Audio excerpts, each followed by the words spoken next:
Well,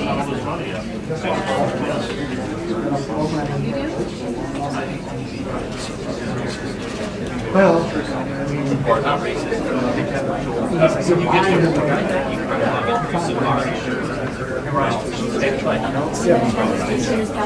Sure, yeah, not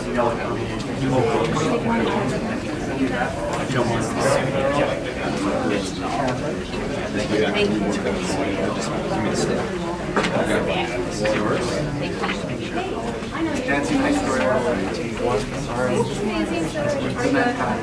It's on that 100 page. This is not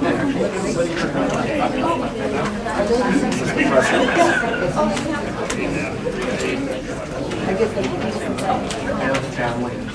Sorry.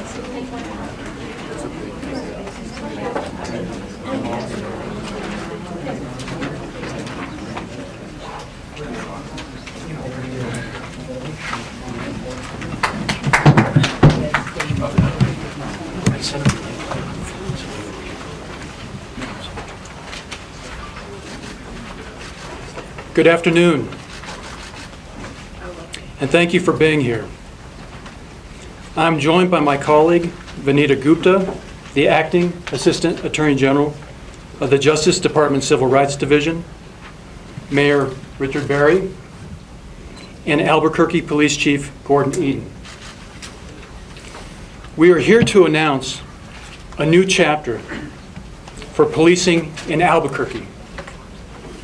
The Department of Justice, acting through the Civil Rights Division and the U.S. Attorney's Office and the City of Albuquerque, have concluded their negotiations following the Department's April 10th investigative findings regarding the Albuquerque Police Department. We have reached a court-enforceable settlement agreement that will resolve this matter without the need for costly and protracted civil litigation. The agreement we announced today will implement sustainable reforms to ensure high quality, effective, and constitutional police services for Albuquerque. It is also a roadmap for rebuilding the trust between the community and the police. Acting Assistant Attorney General Gupta will go into further detail into some of the innovations and unique features of this comprehensive agreement. But before she does, I want to address several critical points about the landmark agreement. First, I want to thank the Albuquerque community for being fully engaged and involved throughout this process. Your contributions during the investigation and following the release of our findings in April have been invaluable. I also want to thank you for your patience during our negotiations. Like any other settlement negotiation, it was important to create the right conditions for candid and direct discussions. As you will see, the agreement is comprehensive and covers all of the 8 areas discussed in our findings letters. And it reflects many of the ideas and suggestions that you, the community, so passionately shared with us. As many of you know, the Department of Justice team engaged in an unprecedented level of outreach to a broad cross-section of stakeholders in Albuquerque, including families of individuals killed as a result of officer-involved shootings, police officers and their families, advocates for civil rights, mental health, the homeless, and immigrants, the faith-based community, and the business community. Over the course of the Department of Justice's involvement, we have held multiple community meetings across the city and interviewed almost 700 individuals. We have also had more than 40 meetings attended in total by more than 500 police officers. In addition, we've had several meetings with more than 50 members of the Albuquerque Police Officers Association. We received and responded to hundreds of calls to our community telephone line and more than 1,000 emails sent to our community email box. We also met with numerous stakeholder groups to gain their perspective. We brought what we learned to the negotiation table. As you read through this 106-page agreement, you will find that this agreement is specifically tailored to the unique needs of the Albuquerque community and the Albuquerque Police Department. It reflects Albuquerque's ideas, Albuquerque's values, and Albuquerque's aspirations for our police department. For example, the agreement provides greater controls in the use and deployment of specialized units. In some cases, units intended to serve investigative functions had evolved into their own tactical units with special weapons, but without the proper supervision or oversight. The agreement requires ongoing monitoring, inspections, and supervision so that tactical units restore their mission as units dedicated to saving lives in high-risk situations, and that other units do not become unofficial SWAT units. One of the investigative units identified as problematic was the repeat offender program known as ROPE. The city has agreed to dismantle ROPE within 90 days of the agreement's effective date. Disbanding ROPE is a small piece of the greater effort to ensuring constitutional, effective policing. I would now like to directly address the rank and file officers of the Albuquerque Police Department. We want to thank you for your professionalism throughout this process and for recognizing that this process will help bring the support that you need to carry out your duties effectively and in accordance with the laws that you were sworn to uphold. Over this process, the Department of Justice team spent many hours in early morning briefings and late night shifts listening to officer concerns. And we are grateful for this willingness to express your views honestly and constructively. In these discussions, we learned that officers are not afraid of greater accountability for using force, but that they do have serious concerns with perceptions that the disciplinary system is inconsistent and arbitrary. Today's agreement requires that APD develop a fair and consistent disciplinary system and that supervisors are held accountable for the quality of their reviews. Now, Acting Assistant Attorney General Gupta will discuss in further detail how the agreement responds to other concerns raised by our officers. The Albuquerque community is currently considering our behavioral health care system. We know that mental health providers and other community stakeholders have formed a city-county task force to explore solutions to the challenges facing many individuals who have serious mental illnesses or who are chronically homeless. This dialogue and action is critical, and it will help support APD as it develops and strengthens its specialized responses to people in crisis. We also commend the inspiring efforts made by the faith community to join together and discuss peaceful solutions, and for the work that they do every day to meet the needs of the most vulnerable residents of our city. We now stand here to write the next chapter of the Albuquerque Police Department. This chapter is guided and given a sense of purpose by the commitments embodied in the settlement agreement. Now, the parties have signed a commitment letter that outlines our next steps. First, this settlement agreement will be presented by the mayor to the city council next week for the council's consultation and endorsement. Then, the commitment letter further confirms that the Department of Justice and the City of Albuquerque will sign the settlement agreement no later than November 10th of this year. The parties will then file the settlement agreement with the United States District Court.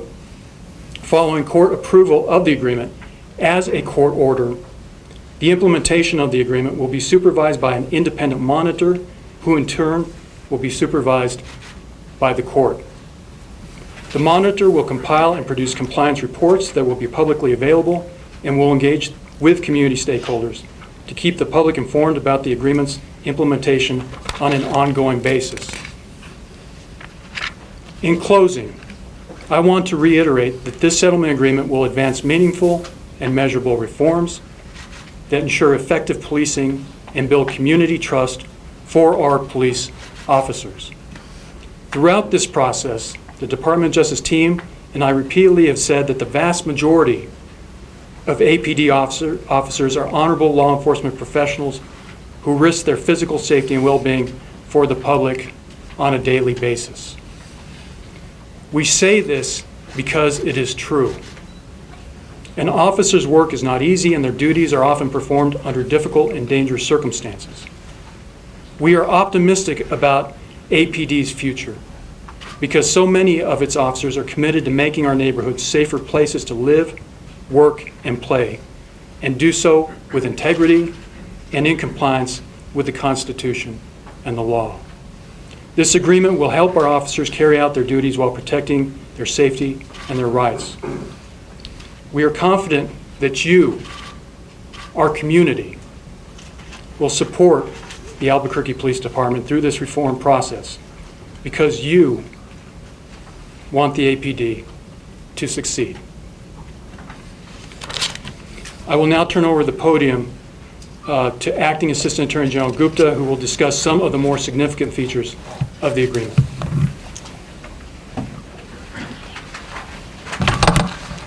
Good afternoon, and thank you all for joining us. Thank you, Damon, for your leadership and for your incredible work in Albuquerque and across New Mexico. Throughout this investigation and in other matters, our attorneys and staff have worked side by side with the U.S. Attorney's Office to enforce our nation's civil rights laws, and we are very grateful for your partnership and steadfast support. I would also like to thank Mayor Berry for joining us to announce this historic agreement today and for your leadership throughout this process. I also want to thank Chief Eden, without whose leadership this would not have come to pass, critically important. Council President Sanchez, Albuquerque Police Officers Association President Lopez, family members, community leaders, invited guests, and the men and women of the Albuquerque Police Department who are joining us here today. Thank you all for coming. We are here today to announce a landmark settlement agreement between the Justice Department and the City of Albuquerque that resolves our findings on the use of excessive force and avoids a costly and protracted legal battle on the need for reform. This agreement comes from a mutual commitment by the City and the Department of Justice to ensure that the Albuquerque Police Department works with the community and polices in a manner that respects the rights of residents and that promotes mutual confidence between law enforcement and the community. Constitutional policing is key to building trust between the police department and the communities they serve. And trust is, of course, key to ensuring public and officer safety. Through this agreement, the city agrees to implement comprehensive and sustainable reforms in the way that it selects, recruits, guides, trains, supervises, investigates, and disciplines officers to ensure that officers are held accountable for their use of force, but also are fully supported in carrying out their duties in an effective, constitutional, and professional manner. In April, the Department of Justice found that the police department engages in a pattern or practice of excessive force in violation of the Fourth Amendment of the U.S. Constitution. We specifically found 3 patterns of excessive force. First, Albuquerque officers too frequently were using deadly force against people who pose a minimal threat and in situations where the conduct of the officers heightens the danger and contributes to the need for use of force. Second, Albuquerque officers use less lethal force, including electronic controlled weapons, on people who are passively resisting, non-threatening, observably unable to comply with orders or pose only a minimal threat to the officers. And third, encounters between Albuquerque officers and individuals with mental illness and in crisis too frequently resulted in a use of force or a higher level of force than necessary. The department also found systemic deficiencies of the Albuquerque Police Department which contribute to these 3 patterns, including deficient policies, failed accountability systems, inadequate training, inadequate supervision, ineffective systems of investigation and adjudication, the absence of a culture of community policing, and a lack of sufficient civilian oversight. During our investigation and following our findings letter, the Department of Justice engaged in extensive outreach to the many communities that are represented in this room and that make up Albuquerque. We met with people who had experienced the violation of their rights. We met with concerned community, faith, and business leaders. And importantly, we met with hundreds of rank and file officers. These meetings provided us with the essential information on how the problems we identified were perceived by different communities, what the people of Albuquerque value and want in their police department, and ideas on the most effective strategies for reform. These many conversations and interviews guided and informed the agreement that we reached, and we are incredibly grateful to every single conversation and meeting that we had. Through these consultations and extensive, candid, and productive negotiations, we were able to achieve an agreement that meets the goals, I think common goals, of effective and constitutional policing, enhanced officer and public safety, greater trust between officers and the communities they serve, and ongoing community participation and community policing. Since April, we've been engaged in productive conversations with the city to develop a comprehensive and sustainable blueprint for reform. We are very grateful for the hard work of the chief and his staff, other city officials, and the city's council for their hard work. These negotiations were serious, they were candid, and they were also aimed at problem solving. They set a very strong foundation for us to continue to work together for reform. This is a truly landmark and historic agreement for the people of Albuquerque, and the agreement does the following things. It strengthens internal review into the use of force and requires continuous performance improvement. It requires training that emphasizes de-escalation before force is used. It provides officers with the training and tools they need to provide effective crisis intervention, and that allows police to work with community providers and stakeholders to address the underlying needs of individuals who are in crisis or with serious mental illness who are in need of supports and services. It provides guidelines for the effective use of on-body recording systems. It refocuses the mission of specialized units to ensure that tactical units are trained to save lives in high-risk situations and that investigative units do not stray from their intended purpose and training. And as Damon mentioned, the city has agreed to dismantle the Repeat Offender Project, a unit intended to serve investigative functions that had been allowed to become an unofficial tactical unit with special weapons. It removes arbitrary deadlines in the filing of civilian complaints against officers. It supports the city's efforts to ensure robust, independent, and effective civilian oversight. It builds on the commitments of surrounding law enforcement agencies that have agreed to investigate officer-involved shootings and other serious uses of force through a multi-agency task force that provides greater reliability and objectivity to sensitive investigations. The community is going to be able to measure the success of the agreement as it is implemented. For each of the critical provisions in the agreement, it requires both the collection of information on compliance as well as on outcomes. We want to make sure that we are measuring our ability to meet the goals that we have set out in this agreement. Much of the data will be available to the public so that critical civilian oversight functions can be performed. And transparency is really an essential component of the agreement and a critical element of reform and of rebuilding trust. This agreement comes at a time, as many of you know, where there is much national attention to the use of deadly force by police officers and whether police officers are meaningfully accountable to the communities that they serve. Albuquerque is not alone in struggling with these very difficult issues. At the Department of Justice, we are working with more than 24 cities and towns across the nation, and we know that from that experience that the provisions of this agreement will ensure that the city has an effective, accountable police department that controls crime, ensures respect for the Constitution, and earns the trust of the public it is charged with protecting. Today's agreement can and should be really a model, a bright spot for communities looking for a path forward to make their law enforcement more accountable and police practices more just.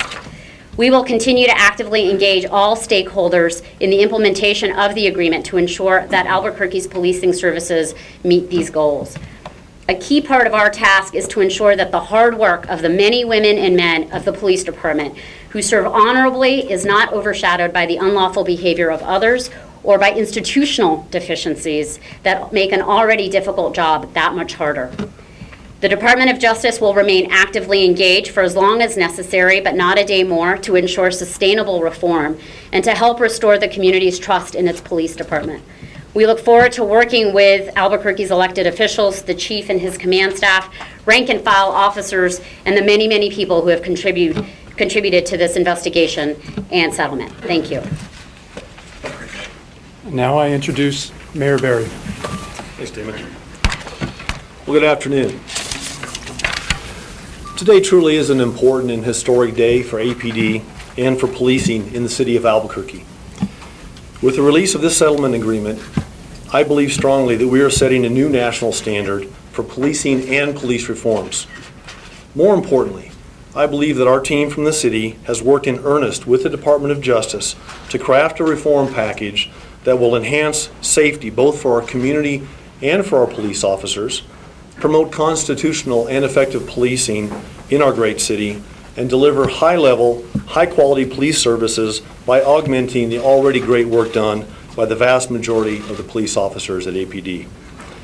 This agreement reflects valuable input from numerous stakeholder groups, including families affected by officer-involved shootings, police officers and their loved ones, community and neighborhood leaders, advocacy groups, and our citizens. As the mayor of our city, I've been adamant from day one that this agreement needed to be crafted in a way that makes it achievable by APD and our community, trainable by the staff at APD, and measurable both by the monitor that we will select together, the department, and the public. Today I can look any member of our community in the eye and tell them that I believe we have in fact crafted an agreement that can meet those criteria, that in turn will lead to better community outcomes through training, accountability, and citizen input. I've asked my leadership team at APD, who spent hundreds of hours of their time crafting this agreement with the Department of Justice, if they feel this can be successfully implemented, and the answer I have received is a definitive yes. That doesn't mean it's going to be easy or inexpensive or without a hitch or stumbling block here and there, but I believe that we can all do this successfully if we work together. But we ask for help from our community and our officers and their families to accomplish our shared goals. It's clear that we all share a mutual interest in public safety, in reform, accountability, transparency, public trust, and accountability, without losing the sight of the fact that our police officers have a difficult and dangerous job as they face a growing number of individuals in our community who find themselves through a shortage of mental health services and substance abuse treatment programs in crisis. We lift up our officers in our thoughts and our prayers for the work that they do to protect our city and our loved ones every day. It's taken us a while to get to this point. Some would say decades. For me, this process started in 2010, just months after taking office. And while we did implement reforms during my first term, we all agree that we have much more work to do, both in the department and with our community. And I believe this agreement gives us the opportunity to do just that. Accordingly, we should not look at the settlement agreement as the finish line. In many ways, it is a new beginning. It's another major milestone in a long process of reform and trust building between a department of dedicated professionals and those they care for and serve. To build up the department and our community, we need a solid foundation to work from, and I believe this agreement contributes to that foundation. But I will caution our community, and I'll caution our department, that if we simply stop with the technical reforms for the department that are contained in this agreement, and we fail to forge the community relationships that the agreement calls for, we will not achieve all of our goals. We must build a robust, ongoing dialogue and a relationship between our citizens and our police department. And we need our citizens to step up and help us accomplish that goal, not just for today or tomorrow or for this year or for next year, but a generational dialogue and collaboration that starts now and continues after everybody that helped craft this agreement is gone. The fact is, we need the community's help to foster positive change. We will continue to provide a range of opportunities for everyone to participate, and as you read the agreement, you'll see a number of opportunities. So I'm asking our community, please join us in our efforts. I know that our city and this department have the ability to do this the right way, and I'm committed as your mayor to the implementation of this settlement agreement, and I believe we have the right team in place, and we have the will as a community to move forward. Before I finish, I just would like to thank several folks. We had a wonderful team of people work on this at the City of Albuquerque. Chief Eden and Assistant Chief Huntsman, they were there every meeting, every day, working on crafting this agreement. Rob Perry, the Chief Administrative Officer, heavily involved in this agreement. David Turek, our City Attorney, and the entire City Attorney staff. Our Special Counsel, Scott Greenwood, and his assistant, or his associate, former Chief of Police, Tom Stryker, thank you so much. And to Damon Martinez and your colleagues at the DOJ, thank you for working with us. Jonathan Smith, Luis Salcedo, Elizabeth Martinez, and others. I'd also like to thank our community members, the families affected by officer-involved shooting, our officers and their families, advocacy groups and our community leaders, and members of our community that simply took the time to come to the table and have discussions with us about reforms and about moving the department forward. So I look forward to working with all of those I mentioned, including our city councilors, and as we move this forward, who are willing to step up and help us to continue on our path for an even better department and an even safer community. Thank you very much. Thank you, Mayor. Now, Police Chief Eden. Thank you, and good afternoon. During our many hours of meetings with the Department of Justice, our mutual goal was getting this agreement right. When you look throughout the United States, you see so many agreements that are in conflict. We made it a choice, and that choice was to meet, discuss, even argue, but to agree to these significant changes. I can tell you after reading documents, this is a forward-looking agreement that gives the reform process much momentum to achieve what our goals are, and that's effective constitutional policing while promoting officer safety.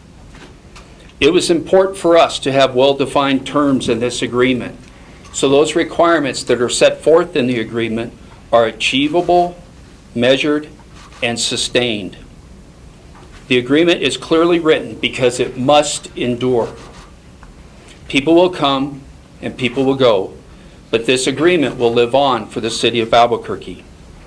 I know that it will take strong leadership, and I want the citizens and the community of Albuquerque to know that we have a good leadership team in place who is committed to keeping us on track and moving forward. I have a strong team that I met with this morning, and they've assured me each and every one of them is dedicated to the implementation and sustainability of this agreement. Outcome measures in this agreement bring forth to this living document well-defined initiatives, well-defined training, well-defined reporting, and well-defined oversight for the department. We are all committed to promoting effective constitutional policing. I'm proud to be the chief of the Albuquerque Police Department and have standing with me the men and women of the Albuquerque Police Department who are dedicated to serving you, our community, with integrity. Thank you.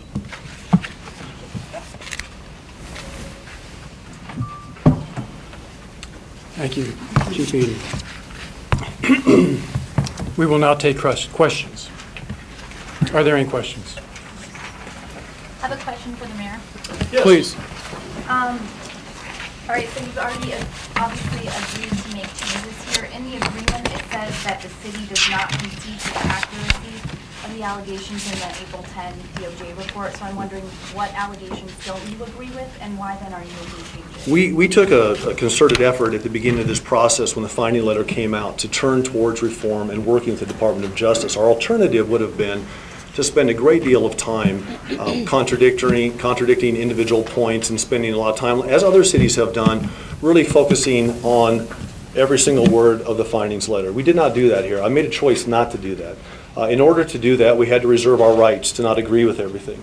But we simply said, the findings letter is out. We all agree that we want to put reforms, additional reforms into place. We want to move forward. And that's why we find ourselves here today, I believe, faster by several months than any other city in the country having an agreement like this forged, is because we didn't take that contradictory attitude up front. We sat down and said, let's get to work and get an agreement crafted.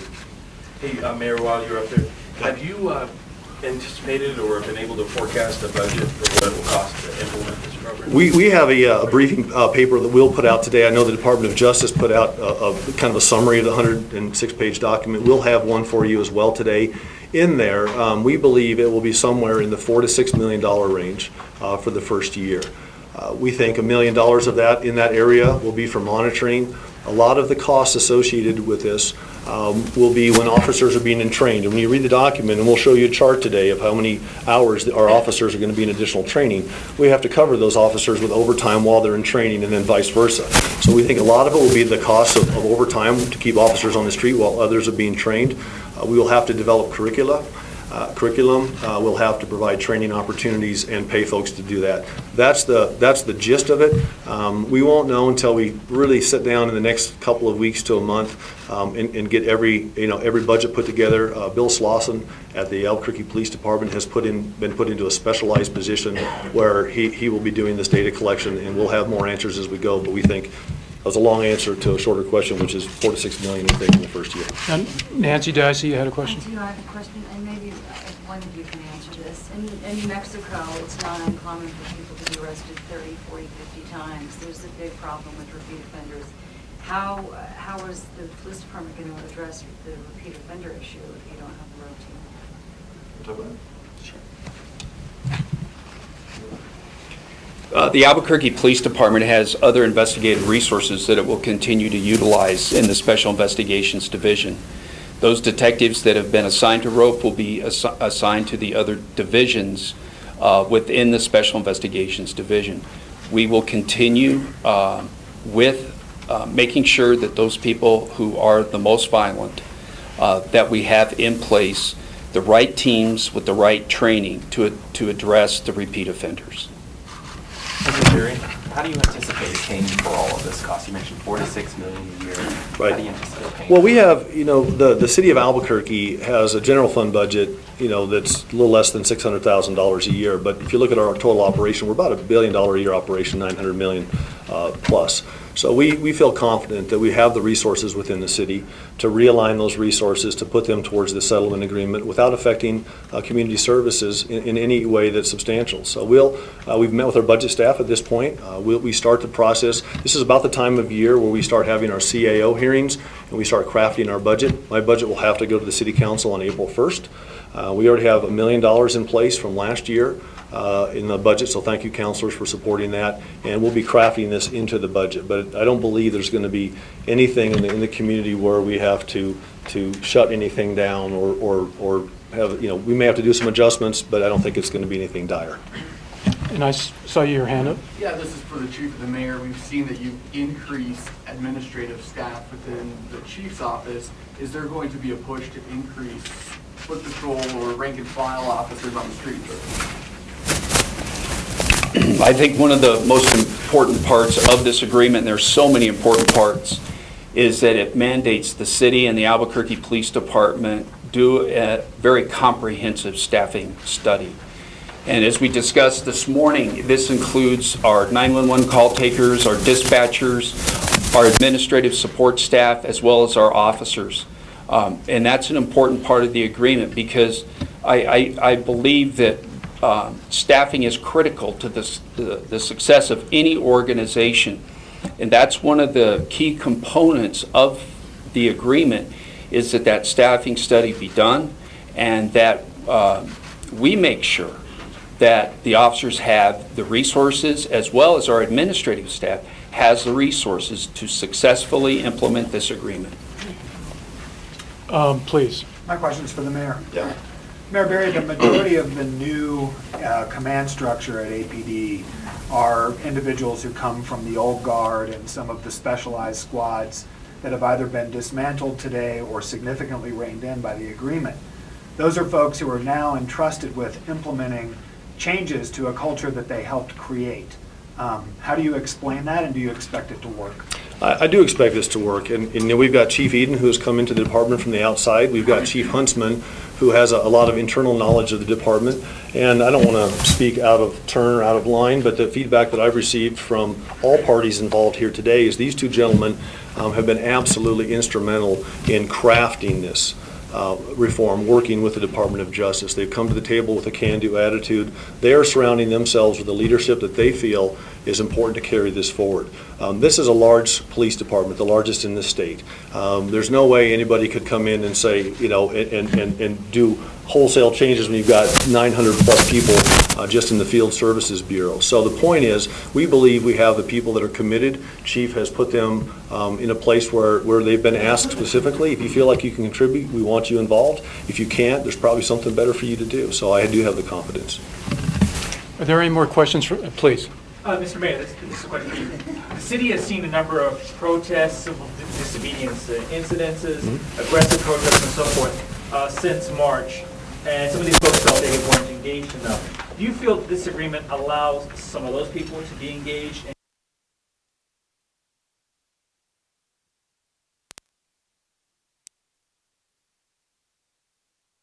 We'll help keep you safe while you do that.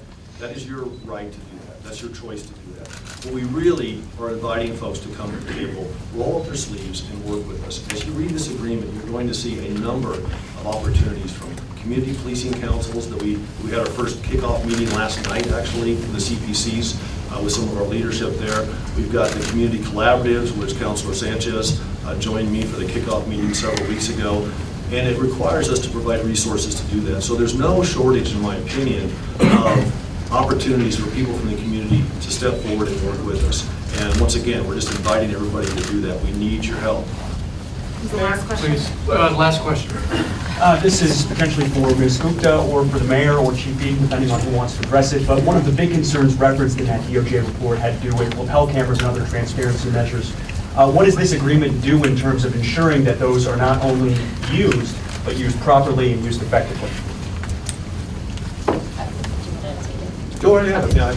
So there was a policy in place prior to the Department of Justice's involvement, but what the agreement does do is it puts into place a use of standard procedures for the use and holds officers accountable for non-use. And so what we've tried to do is really ensure that for practices and reforms that were already beginning to take place, that the agreement basically produces standard procedures, accountability measures for when standard procedures aren't met, and it attempts to really embody best practices based on everything that we've been learning about the use of these instruments. And so that is what is embodied in the agreement. What happens if they don't abide by the agreement, if an officer doesn't abide by the agreement? So let me add to that and then try to answer that question as well. Albuquerque Police Department was one of the first, and I think the only department of our size in the United States to bring on-body camera systems first. We were very much a leader in that up front. And with that came some challenges with technology, with training, with officer buy-in, some of the things that were addressed in the findings letter, and the things that the chief has talked about as well.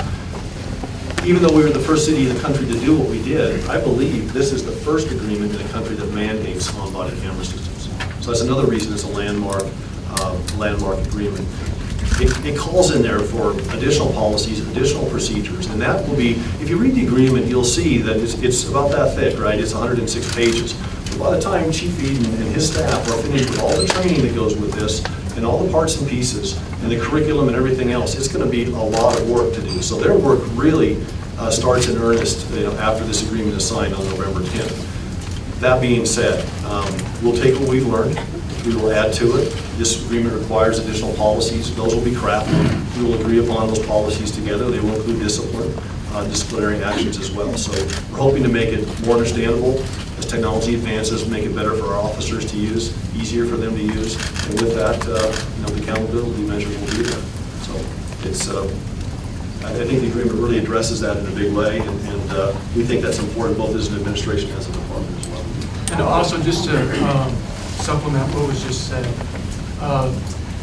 as the mayor said, this is the first time that's been put in a settlement agreement like this. Now, specifically with the agreement, there's times that the on-body cameras have to be turned on. One is if the officer is making a stop that's based on probable cause or reasonable suspicion. Also, if there is a use of force involved. Also, if the officer is going to be encountering someone with a mental illness. So the agreement itself lays out times when the camera has to be on.